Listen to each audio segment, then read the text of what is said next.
स्नेह नमस्कार. मी सौ वैशाली केदार जोशी. आपल्या ऑनलाईन अभिवाचन स्पर्धेसाठी मी प्रस्तुत लेख सादर करत आहे. हा लेख माझे जीवन गाणे या मंगेश पाडगावकरांच्या जीवनावर आधारित अशा पुस्तकामधील आहे. हे पुस्तक साप्ताहिक विवेक यांच्या सौजन्याने प्रकाशित झालेलं आहे आणि शब्दांकन आहे उत्तरा मोने यांचं. चला तर लेखाला सुरुवात करूया. लेखाचं शीर्षक आहे हसणाऱ्या सगळ्या मुलांसाठी.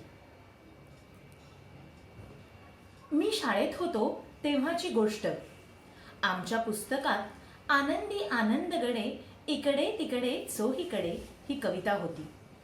ही कविता शिकवणारे आमचे मास्तर फार कडक होते. बारीक सारीक गोष्टींवरून ते चिडत आणि ओरडले की एखाद्या मुलाचा कान ते जोराने पिळत. तो मुलगा अगदी रडू लागेपर्यंत कान पिळत. त्या मास्तरांचं नाव होतं सावंत, पण आम्ही मुलं मात्र त्यांना कानपिळे मास्तरच म्हणत असू.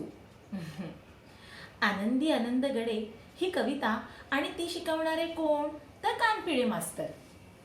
अत्यंत गंभीर आणि चिडका चेहरा करून ते वर्गात आले.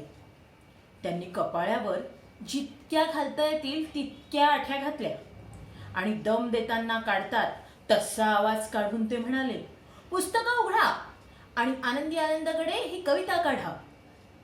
आम्ही मुलांनी पुस्तकं उघडली आणि कविता काढली. कवितेच्या भोवती फुलं, वेली, पक्षी असलेलं छान चित्र होतं. मला ते चित्र फार आवडलं. मी त्या चित्राकडे बघणार इतक्यात कानपिळे मास्तर दम देऊन म्हणाले, आता मी कविता गाऊन म्हणतो तशी ही कविता माझ्याबरोबर तुम्ही गाऊन म्हणायची. कानपिळे मास्तरांचा आवाज कसा होता हे मी सांगत नाही. कसं असेल ते तुम्हीच ओळखा. कानपिळे मास्तरांनी कवितेची पहिली ओळ गाऊन म्हटली, आनंदी आनंदगडे आनंदी आनंदगडे. त्यांची ओळ गाऊन झाल्यावर आम्ही मुलांनीही ती तशी म्हणली, अगदी दगडे सकट म्हटली. मग मास्तरांनी कवितेचा अर्थ सांगितला आणि कवितेवर आम्हाला प्रश्न विचारले. ज्यांना उत्तरं देता आली नाहीत त्यांच्या पाठीत धपाटा घालून त्यांचे कान पिळले. धपाटा खाणाऱ्या आणि कान पिळून घेणाऱ्या मुलात मी स्वतः होतो. शाळेतून परत येताना आनंदी आनंद घेऊन येण्याऐवजी पाठीवरचा धपाटा आणि दुखणारा कान घेऊन मी घरी आलो. महिन्याभराने कानपिळे मास्तरांची बदली झाली आणि त्यांच्या जागी पंचमुखे नावाचे नवीन मास्तर आले. तरतरीत नाक, सावळा रंग, तरुण वय आणि गोड हसत मुख असे हे पंचमुखे मास्तर होते.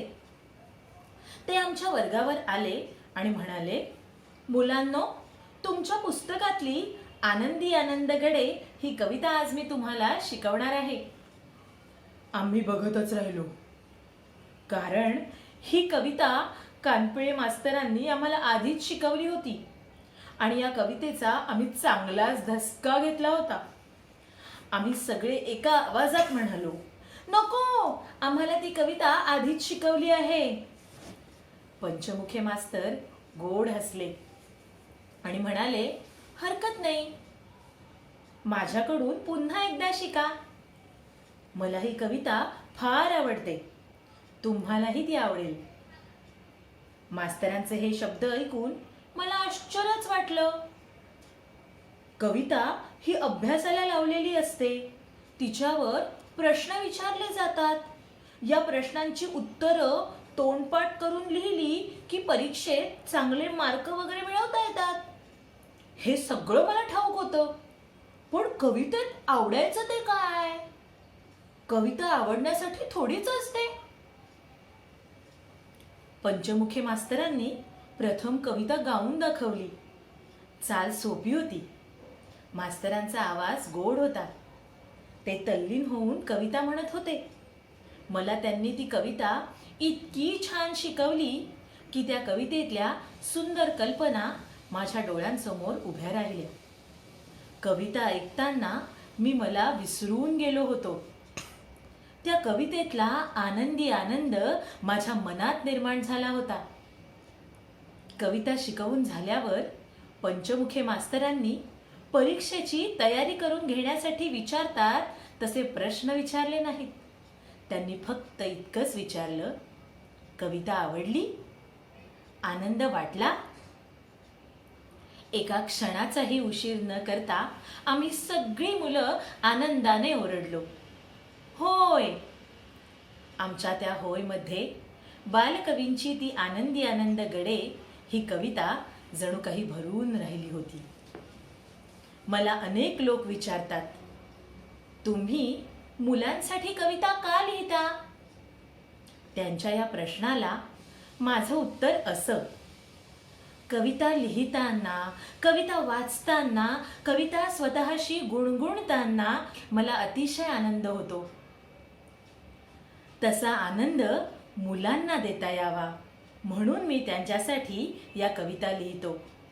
म्हणून तर मी म्हणतो, जेव्हा मी नसेन तेव्हा तुम्ही असाल, जेव्हा मी नसेन तेव्हा तुम्ही असाल, फुलांसाठी फुलाल, आनंदाने हसाल, हसणाऱ्या सगळ्या मुलांसाठी, फुलणाऱ्या सगळ्या फुलांसाठी, हसणाऱ्या सगळ्या मुलांसाठी, फुलणाऱ्या सगळ्या फुलांसाठी. माझ्या कविता वाचून झाल्यावर मी मुलांना कोणताही प्रश्न विचारणार नाही. पंचमुखे मास्तरांनी आम्हाला विचारलेला एकच प्रश्न मात्र सगळ्या मुलांना मी विचारेन, कविता आवडल्या? आनंद वाटला? सगळ्या मुलांनी आनंदानं इतकंच उत्तर द्यावं, होय. धन्यवाद.